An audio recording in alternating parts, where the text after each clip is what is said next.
Today's episode of the Gestalt Education Show is brought to you by three of our favorite sponsors, Human Locomotion, Core 360 Belt, and Dynamic Disc Designs. All the information can be found below. By now, you have definitely heard us talk about them, so check out the show notes, click the links, use the codes, and make sure you support our favorite people. As always, we got a great episode lined up for you today, and thanks for tuning in.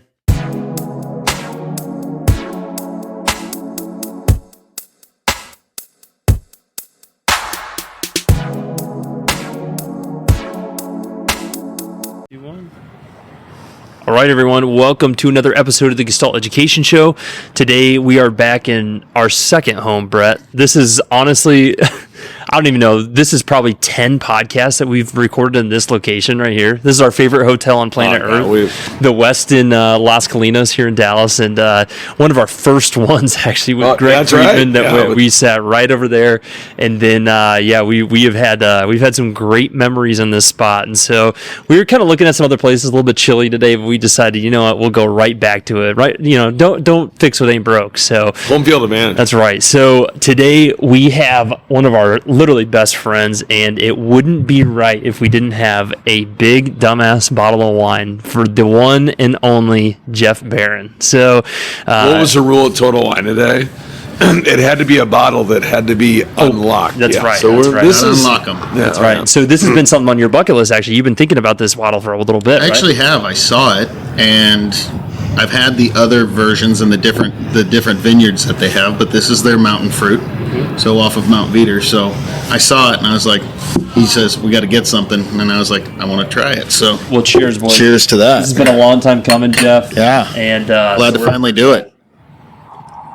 Okay, so let's dive into it. So we got a lot of things that we kind of want to cover with you. So you're obviously on the board for R2P. You're heavily involved in Rehab2Performance as a PT, which is kind of ironic because R2P started as a chiropractor, chiropractic club, and it's kind of continued on there. And so we were talking about your story today, and then you also have a unique setup in Scottsdale now, where you see a wide range of people. Yeah. I mean, a wide range. Everyone from professional athletes, whether that be football, hockey, baseball, to your everyday millionaires sometimes we're talking, and some of the things like that. And so maybe can we just kind of talk about, you as a PT, where you were before you met Craig and you started getting involved in R2P, and then kind of like that transition into where you are now. Yeah, so we're old. Yeah, we are old. And when I played small college football in Chicago. Subtle brag. Humble baseball as well. So let me just add that in there too. But as I was going through school, playing in high school and doing those things, you'd get hurt. Go into physical therapy clinic or even chiropractic clinic. I did both. But going into college, they didn't have any sort of pre-med or anything at the school I was at. The only thing they had was an athletic training program. So I would play football, do some baseball, and try to get my clinic hours and get my 1,500 hours, and was in there dealing with the track club and doing wrestling and like everybody else that's done it. My plan originally was when I got done with school, I was moving back home, MCATs, go to U of A and become an orthopedic surgeon. And so in that time after I moved home, I started working at a PT clinic, and it just so happens that at the time, my father-in-law worked out there. He was not my father-in-law at the time, but he's a physician. And so I'd open up every morning and he'd be there to work out. And basically, he would start talking to me about, he'd be like, what do you want to do? And I'm like, I'm planning on going to U of A. I want to be an orthopedic surgeon, knees, shoulders, do all of that. That was my plan. He was the first one to go, are you ready for insurance and this? And telling me, I only saw the good things. Yeah, he was basically going, are you ready for all the bullshit that's coming down the pipe? He was getting on the downside of his career, and he actually was a perinatologist that did high-risk pregnancies and things like that. So he was a pioneer in that field in this country. Long story short, I was like, no, I am not ready for that.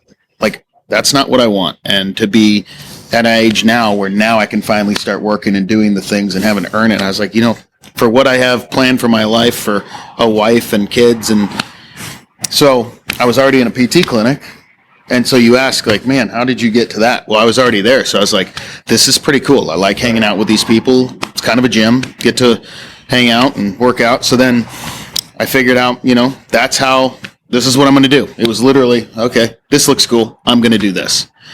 And so I ended up going 2003, got into school after that. So I went to ATC University, which original's in Kirksville. And then I did the one in Mesa, 2003 to 2006. Got done with school. Have a buddy of mine that has had a clinic. He's now got a few, but he gave me my first job and sent me to Central Phoenix in the Biltmore area and said, you guys are gonna open, myself and another guy, we're gonna open up a clinic in Biltmore. We did. By the time 3 years into it, it's buzzing, and it's literally 4 or 5 people at a time. I'm just sitting there with an elbow in someone trying to write bullshit exercises for people. Just nothing. I mean, I always tell the joke, and I'm like, I love my profession. I love allied health. I love our professions. But like, a chimp could have done my job because I wasn't doing anything skilled. So I got really burnt out. And not because of them. It was just like I expected more from this thing, right? And so at that point, I was like, I don't know what I'm going to do. And this is where we were talking, where I left and I said, I'm going to go do something else. And my sister, as we were speaking at dinner, she's an occupational therapist and she works with special needs pediatrics. Yeah. She works with special needs pediatrics, and she had a home health company, but wanted to open a clinic. It's like, I'll open your clinic. I'll start it. You know how to do it. But instead, I changed total gears and took a year. I didn't know how long it was going to be. It ended up being a year, and started doing special needs pediatrics, which is how I ended up finding through researching and kids with cerebral palsy. I found DNS. And at that point in time, figuring out that, okay, I'm about a year, this is when I was going to start my clinic, which opened in 2011. At that point, I was like, this DNS thing. And as I was searching, you find DNS.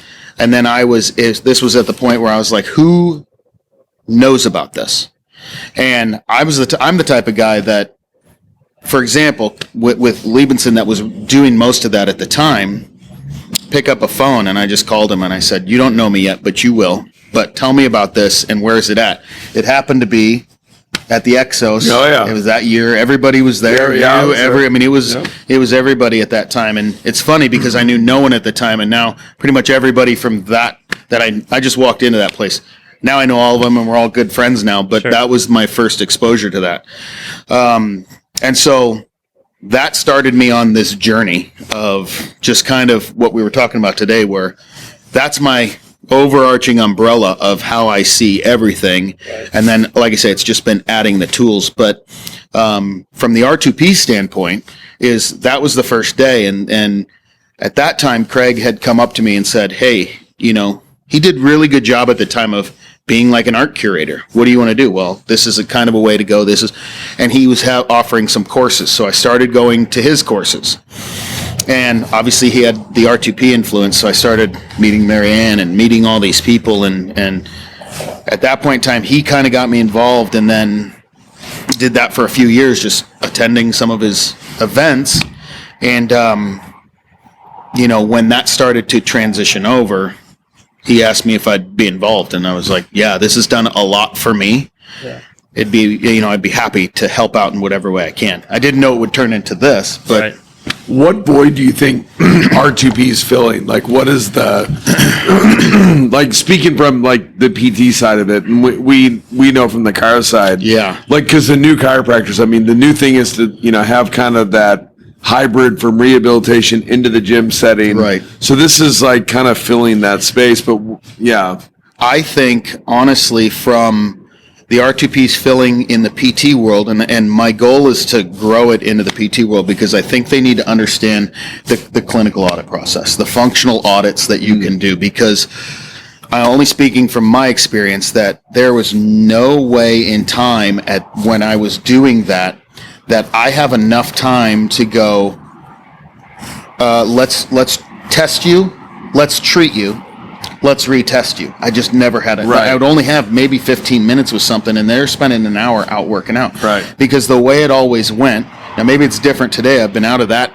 game for so long, but they'd come in, they'd go on the bike and warm up or whatever they're doing. They might get a hot pack, and then I'd come over. How you feeling? Still hurts. Okay, let me stick my elbow in your butt, write you up some exercises, go, and then they'd finish on ice and stim, and they'd be gone. And you just go, I really hope they're going to get better.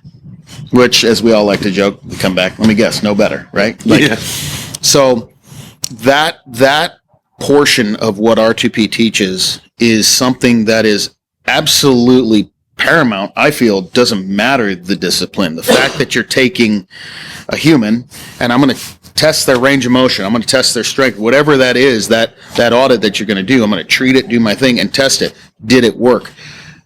That's the biggest game changer in all of it, like we were speaking about today. And so the biggest thing for R2P, for me, that I think it could help that field is that framework of thinking.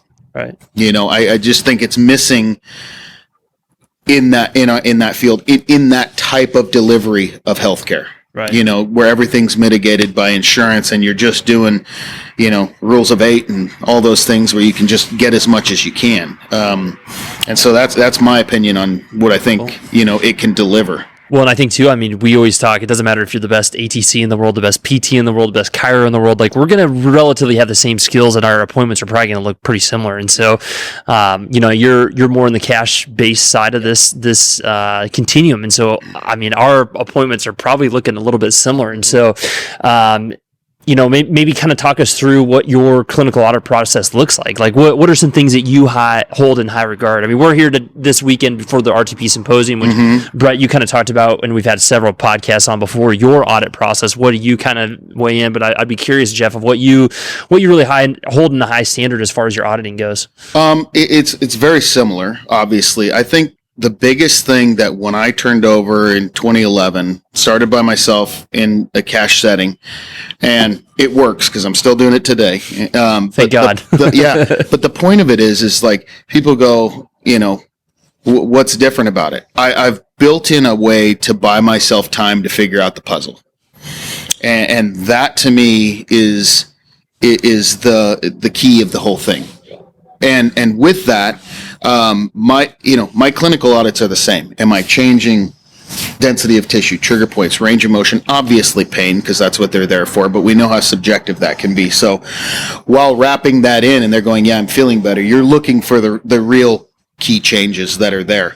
And so I just think that my biggest audits are range of motion. Are we seeing a change in what the nervous system is telling you in motor control and different aspects that way?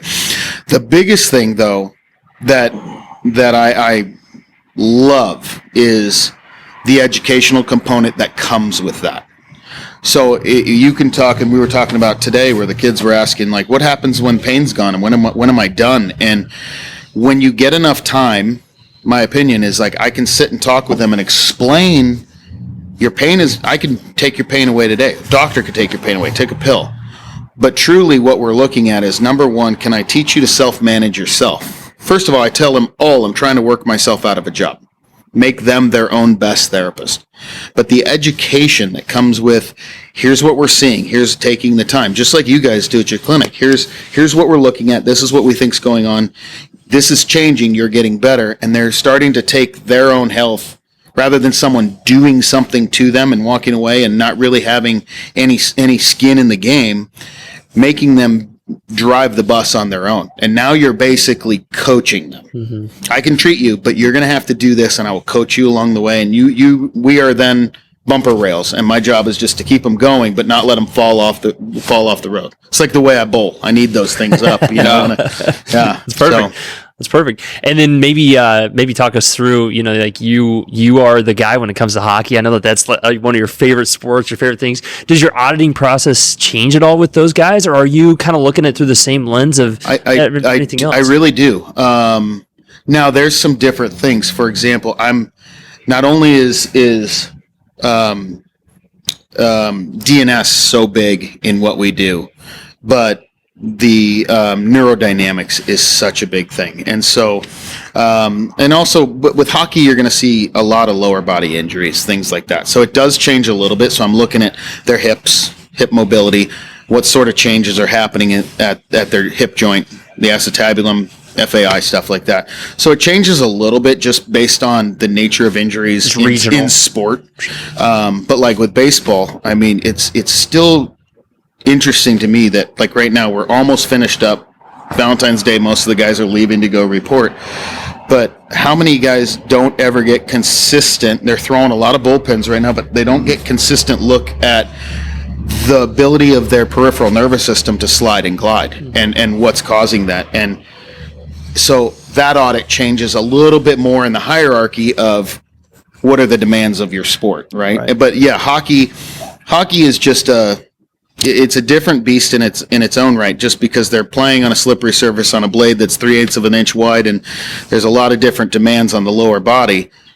But then again, at the same time, very similar things are happening, whether it's hitting a puck, hitting a golf ball, or swinging a baseball bat. It's just you're going to see, because the violence and nature of the sport, just there's a couple other things that are there that we want to look at. It's beautiful. I think, too, I mean, like today we were talking about, like, whether it's MPI or R2P, it's so, like, fascinating to me to see how, like, the students are basically putting pressure from the bottom up. Like, yes, you're so used to like an organization where like the top is what's like driving the bus, not that, R2P or MPI, like we're not doing that, but it's so interesting to watch like how, and we all have our struggles with the schools. And I mean, and a lot of times it's not their fault. I mean, they're doing their best, but like this group of students is actually like creating this movement, which is like insane. And, we talk about all the time with R2P and MPI, like they're the ones who are making the education so good. And ironically, the schools sometimes like get the credit for it, but we're like, oh my God, like these kids are coming out so good, because like these clubs are like, they are so good. It's just unreal. They're just arming themselves with these tools. Like, I mean, I can't even imagine like, being exposed to what they're being exposed to, and like they push each other. And I mean, and they're a weird mix, honestly, of like they understand technology, and it's really kind of a special. I mean, I just look back and the technology stuff that's helping. I'm fascinated with how driven they all are. Like, I think we all were, but they have so much. Like, if I would have had all this information at the beginning,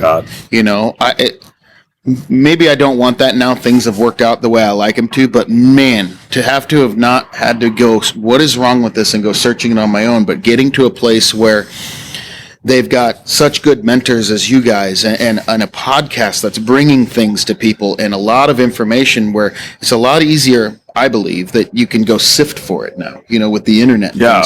And so you can get all of this information, but back then you just had to figure out where you were terrible and like what fits that void, right? Like it wasn't, for a long time. I started doing dry needling, searching it out in like 2009, because my hands were in 4 years or 5 years of practice or whatever that, I was like, I'd go home at night and have to stick them in paraffin wax.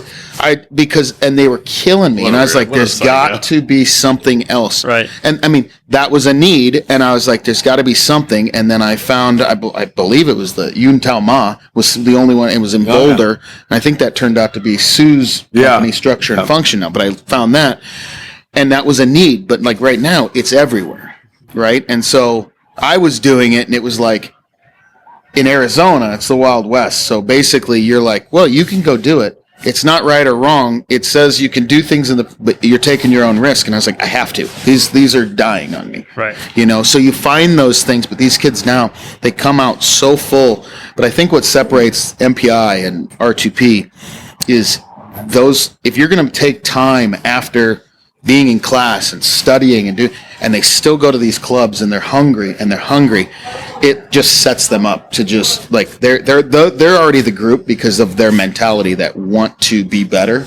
And I think one day like they should surpass us, right? Like that's what you'd want. Well, that's what a good mentor is, right? I mean, if you're doing your job as a teacher, as a mentor, as things like that, the people below you are better because of it. Yes. So I think that's the unique thing. And for those who maybe don't know about the clubs at these schools, like that's like R2P and MPI, these are during lunch hour usually at the chiropractic schools, and it's completely. I mean, usually there's obstructions from the faculty, people there, and all these other things. Like everything's stacked against you. Yeah, and so it is like what you're talking about. You have to go out and seek it, and I think that's a unique thing because there's so much information. Sometimes that there's it's very easy for a student to say, "Oh, well, I can read the information, therefore I don't need to go listen to someone else talk about it." And I think we've kind of seen a switch in that with COVID. There's been so much online things, and, which makes these weekends so much better. The R2P symposiums and the other seminars and stuff like that. And I think that's another good thing that R2P is doing is the commitment to this symposium is having good speakers, number one,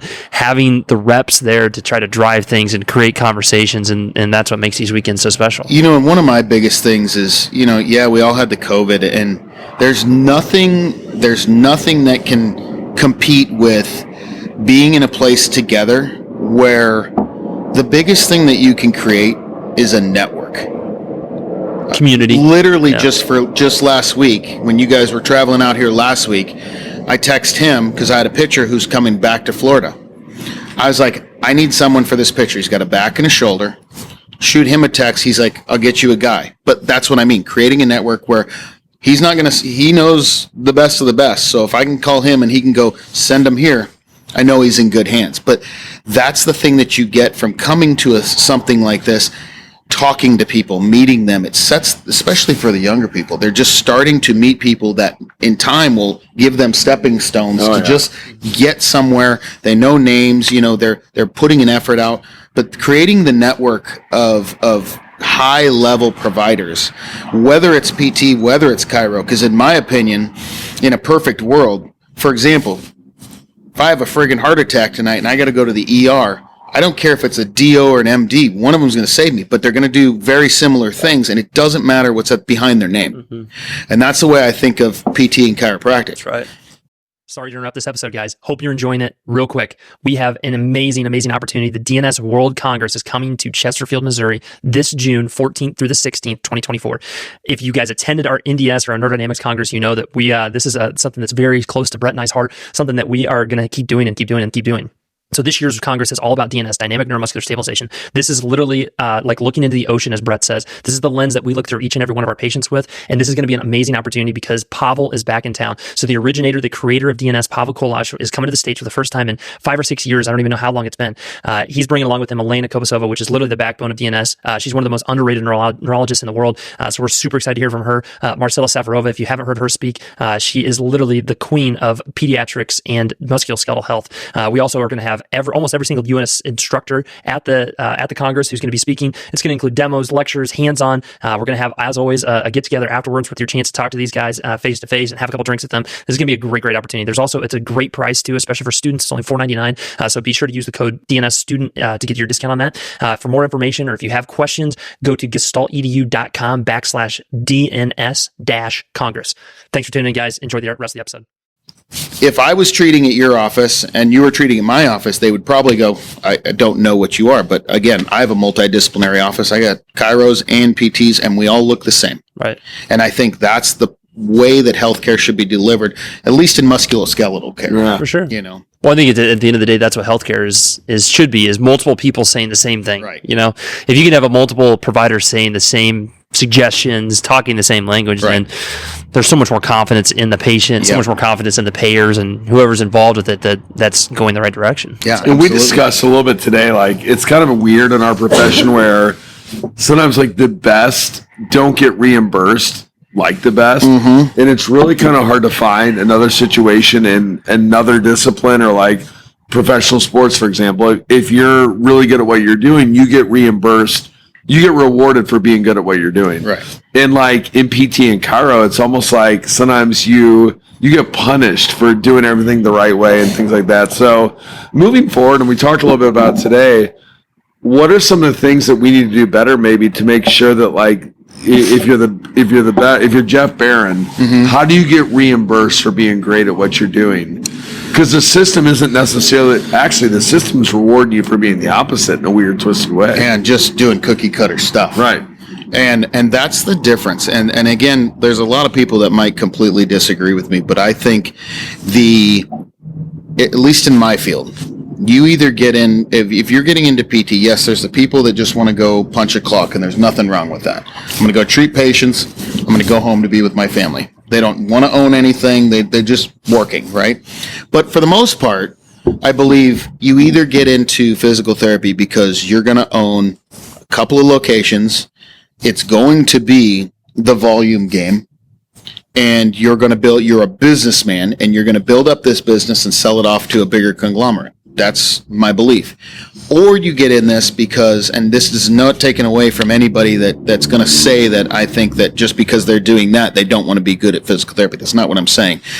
But on my side is I really care about what I'm doing. And not, like I say, not that anybody else doesn't, but my point is the quality and spending time and creating an environment is far more important to me than one day selling something for 20 million. When I got into this, you don't get into our profession to become a millionaire. You're doing it because you enjoy helping people. And those are the two different ways that I see at least my field going, right? And so, I don't think it changes unless you start with how the system's paying you, right? And I don't know that that's going to change. I actually think it's going to continue to get worse and worse and worse because you got big corporations buying up all these smaller things. You got the Kaisers and they own everything, and you've got in our area you've got Banner Hospital, and they're great, but there's a lot of all these Ortho Arizona, great doctors and stuff, but when you get in there, it just becomes this machine. And then it comes down to the financial guys and the bean counters going, hey, and to me, it's I left because I didn't even want my mother to come be treated by me because I can't deliver the goods, I'm just hamstrung with it. Well, it's almost like privatized medicine is getting more popular for a reason because people are, the consumer is driving the change, right. Unfortunately, the more money you have in this world, the more things you get to do. Exactly. And so you get access to better healthcare. And I think we're all probably humanitarians and don't necessarily agree with that. And we might be getting a little bit political here with these statements, but it's also, that's just the reality. And so I think that, that's why, we have medical doctors in our office that are cash only. They don't take insurance, and they are busy as all get out because people can get in with them right away, number one, and then they can get the service that they're looking for.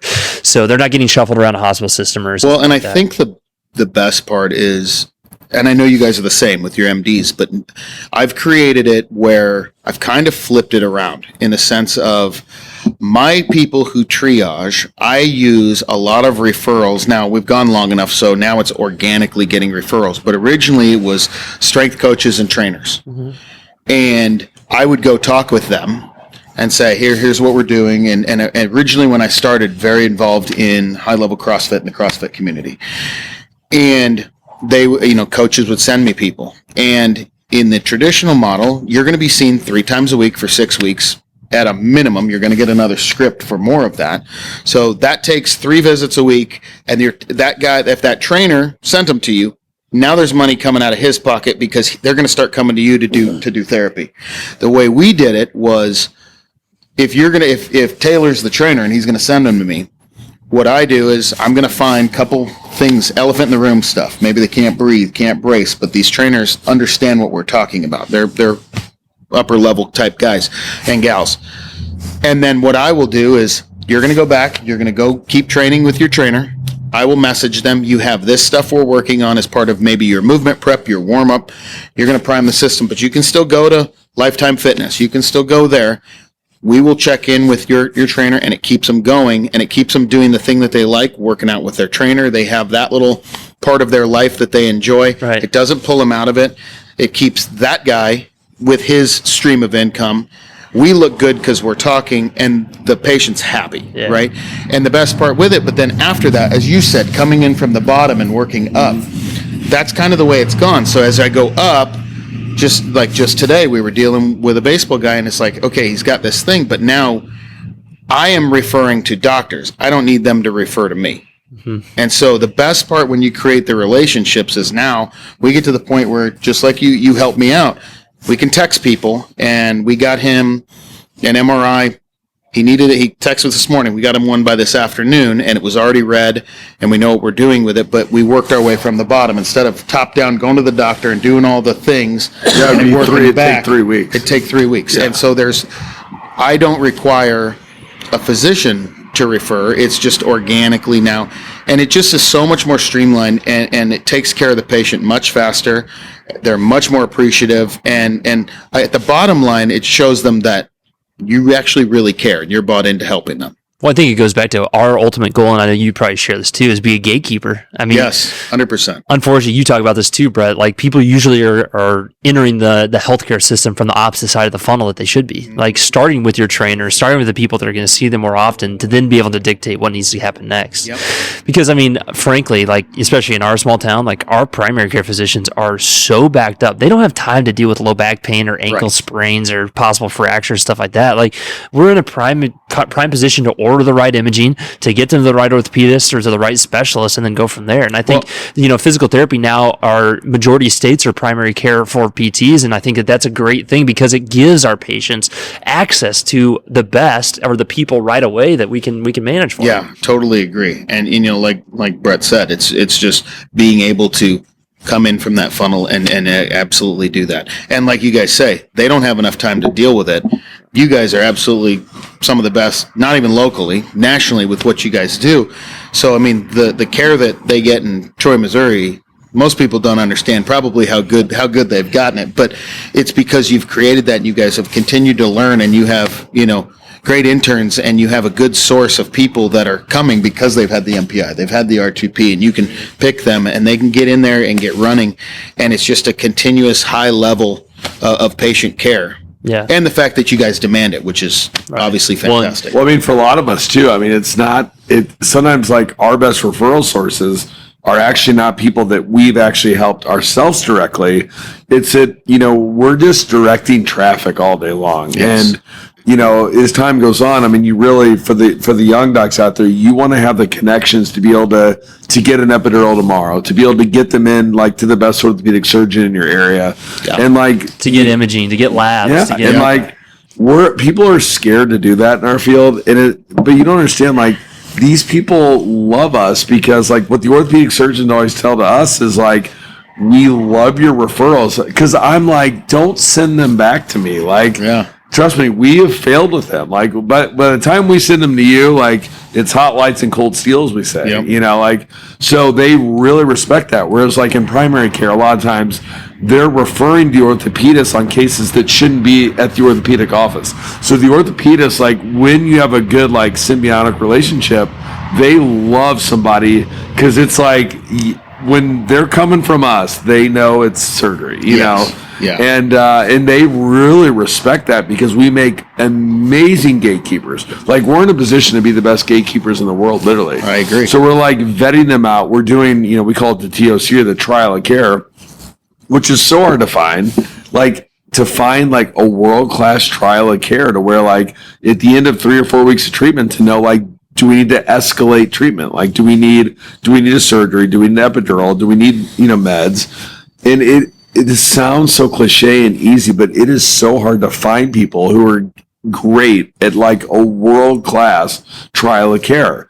And the imaging is part of the puzzle, but the imaging is not the end-all be-all. I mean, there's so much research in the knee and the hip and the spine to tell us, shoulder, that, like, just because you have a significant finding on your imaging doesn't mean that you require an orthopedic intervention. So, or that you even have a painful syndrome. Right. Exactly. Yeah. Right. So you're left with someone like yourself or me or you or, or someone that's in the R2P or MPI crowd, like, to deliver some insane treatment plan. And then we see, and then, like, there's no guarantees. I mean, and I wonder, if you actually were able to take real costs of starting from the bottom of that funnel versus the top, and maybe someone's done it, I don't know, but, like, the amount of savings to the healthcare system has to be ridiculous. Well, they did do it in the low back, right, Brett? The itriogenic, what's that? Yes. Itriogenic cost of a low back episode. If you do an MRI first, it costs the healthcare system $13,000 more money, Webster. Yeah. I mean, so like if you go to what are we your doing, primary right? care and you order, if the primary care doc orders an MRI for the spine on the initial encounter, you are adding $13,000 to that case. And that's not a surgery. Surgeries don't cost $13,000. No, That's it's like the injections, downstream. Yeah, all the stuff that goes along with it. So, and honestly, as we've learned from our good friend Michael Shacklock, it's not the imaging that's actually the problem. It's the education off the imaging that creates all the problem. So, like, if you have access to the imaging, have a brain. Like, look at the imaging, understand it. It's just more information. You're like a detective. You're gathering information, right? I mean, well, and the funny thing is, so, you have patients that come in with their imaging. They're like, here, look at this. And we go, let's look at that at the end. And I go, say it's a disc, and we know it's going to be a disc because how they're explaining it. But I can go, and this is, hopefully I'm right most of the time, but I always tell them, I said, save that to the end is when we can talk about the educational component that I hold in as important as everything else. But I go, if I'm doing my job right, I should be pretty spot on with what's on there. I can be able to basically tell you what's in there. And humble brag, but I like to think I'm pretty good at doing that, and it happens quite a lot of time. The best part about that is I tell people, I'm like, you're not your imaging. Your functional testing has to match what's on that imaging for us to know that that's actually the spot. And so that, again, is more cost effective for the patient. But when they just start coming in and you start reading it and you're like, radiologist says it's this, like you talked about, that might be an incidental finding that has nothing to do with anything. And I think that's where people who haven't expose themselves to many different ways of learning or many different systems that can help you filter that out. Problem is that's where someone gets stuck in long-term rehab. And as you spoke today, there's many ways to obtain chronic pain. That's one of them. right. And so it just does a disservice that our investigations and our findings, historically and clinical findings, should then go, and that's why I save it till the end, because then at least you're probably on a more true path of what is the trigger of their pain and then how to get them out. Right. And the buy-in is much better. Yeah, and I think it comes back to community, which the reason that we're here this weekend is community, right? Yes. I think that's the power of these clubs and the power of these organizations, Gestalt, R2P, MPI, whatever you want to call the organization. It's building a community, and that's what we're building in our practices. But I think attending these weekends and attending these conferences allows you to practice building that community and to get ideas on how to build that community. Like you said, Brett, like getting to know the best orthopedics in your area, not to get referrals necessarily, but to have a source to refer. Yeah. And I think that that's another power of these weekends is like being able to kind of spitball on how you create that community. Yeah. And honestly, and I think practice. also, like we were talking about, one of the weirdest things, and I was actually talking with Kyle Thompson about this today, because I was helping him on a couple cases that he's got here. We just chat on the phone, and I was telling him, because you had spoke about it today, but I said some of my best referrals are ones that I didn't even help.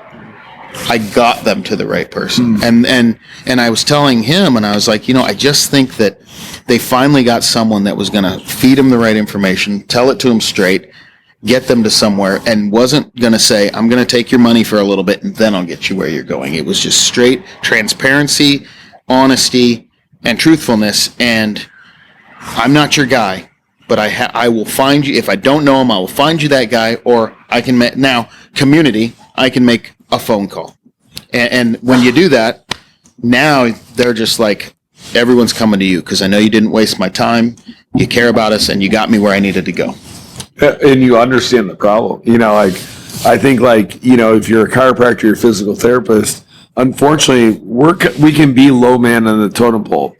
And the more you're in your community, that will actually start to flip itself. But especially when you're young, you can deny that if you want, but the reality of it is, you're low man on totem pole. So you got to walk around, you got to be competitive, you got to have a chip on your shoulder, and you got to you gotta try hard, and you gotta be competitive with your results, and you gotta like really, actually want to get your patients better. And it's as easy as that sounds. It's actually kind of And as I tell everyone, even students that come into our office to shadow, they're like, well, what's the work is the work. And for people who are looking, especially in the chiropractic field, because you get out and it's, unless you go work as an associate for someone, a lot of it is you eat what you kill.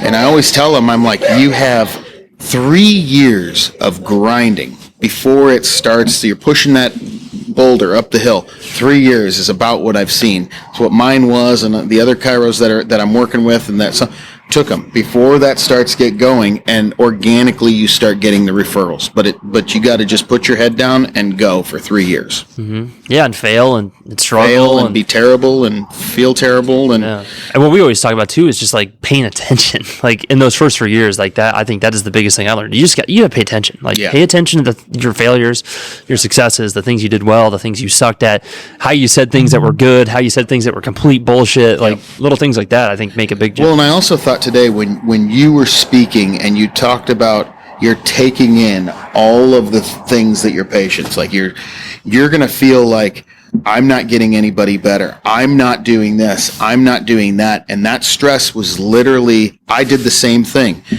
And I ended up early in my career when I had my practice, it was probably 2013 or 2014 as I was doing that. And I one night told my wife, you need to take me to the hospital. I think I'm having a heart attack. I wasn't. It was just stress and panic. And great. They showed me the EKG and they're fine. And I realized after that, and then honestly, I forget who I was talking to, but one of our friends, professional, and I was telling them that, and the question that actually flipped my thinking that I'm hoping these young kids realize was, they go, how dare do you think it's your right to make them better? Mm-hmm. And I was like, because I thought I had to fix them, not they had to fix themselves. Mm-hmm. And again, that is why I now hang my hat so heavy on patient education and creating an understanding of where they're at and where they need to go, because that wore me down just as bad as my hands did in the other setting, but stress of feeling I had to fix everybody. And when I turned it and I said, I'm here to help you, but you have to be the one driving the bus, and I'm going to keep you within these lanes. And it's changed not only my world, my thinking world, but it's led me on another path of how important a lot of that is. And so for the young docs, the students, hopefully they can learn from that and realize that, because we've all been there, especially when you have business, and it's not a good way to try to think that your job is to fix everyone. Yeah. And I mean, I always think of it like, is chiropractors or physical therapists, we want to push the limits of what's possible in what we do. Right. And I love that, because like, whether you're with an orthopedic surgeon, whether you're with a neurologist, whether you're with a pitching coach, like, I always like hold myself to a standard of like, I want them to be like, that he or she, they kind of know what they're talking about, you know, like, and I feel like if you can have those, those tough conversations with all these other professions, then you are setting yourself up for like really, really good world-class results. Mm-hmm. And I feel like we are so used to just like kind of falling in line with like what, people perception of chiropractic, and we're right there with the top, and I mean, we deserve to be there. Like, we have our role with the healthcare team and in all these cases, whether it's an athlete or whether it's someone in the general population. But you got to be a little bit competitive with it. I mean, you got to get a little bit pissed off when you get slighted a little bit, and that's got to. I mean, I always wake up in the morning, I'm like, okay, I got a little bit slighted yesterday, and I'm a little bit pissed off about it, and I want to like get it right today, and I think that's, and I think also too, when we with those physicians, with the orthopedic surgeons that we work with the teams and those different things, they understand how important that role is. And so, I just think that we are, if you're good at what you do and you're on that level, they understand. Absolutely. And they'll respect you. Yes. They will 100% respect you. So 100% they would. So beautiful. guys, well, Jeff, let's kind of give one more plug for R2P. So if people are interested in it, number one, where do they find them? Students out there, give a plug of why they should go to club and why they should show up to these symposium and stuff like that. And I know you have an online coursework, things like that. Yeah, so R2P is a great thing. Not only with R2P can you basically find us at Rehab2Performance.com, but getting club and being able to. This is why we love this spot, because it's outside and you never know what's going to happen. It's going to be loud and there's going to be people, and it's all good.